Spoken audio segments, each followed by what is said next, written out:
பிஸ்மில்லாஹிர்ரஹ்மானிர்ரஹீம். இந்து மத வேதமான பவிஷ்ய புராணத்தில் இறை தூதர் நபிகள் நாயகம் ஸல்லல்லாஹு அலைஹி வஸல்லம் அவர்களை பற்றி முன்னறிவிப்பை இந்த காணொளியில் காண்போம். பவிஷ்ய புராணம் ஐந்தவம்.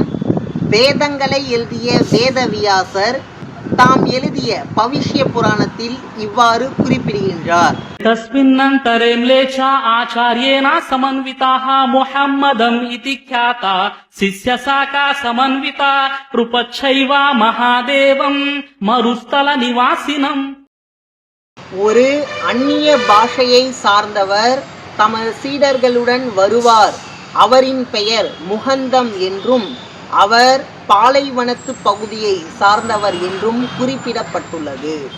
लिंगच्छेदी सिकाहीनः श्मश्रुधारी सदूषकः उच्छलापि सर्वभक्षी भविष्यति जनो मम विना कौलञ्चेशवस्तेषां भक्षामता मम मुसलैनैव संस्कारः कुशैरिव भविष्यति तस्मान् मुसलवन्तो हि जातयो धर्मदूषका इति पैसा च धर्मच्च भविष्यति मया कृताः.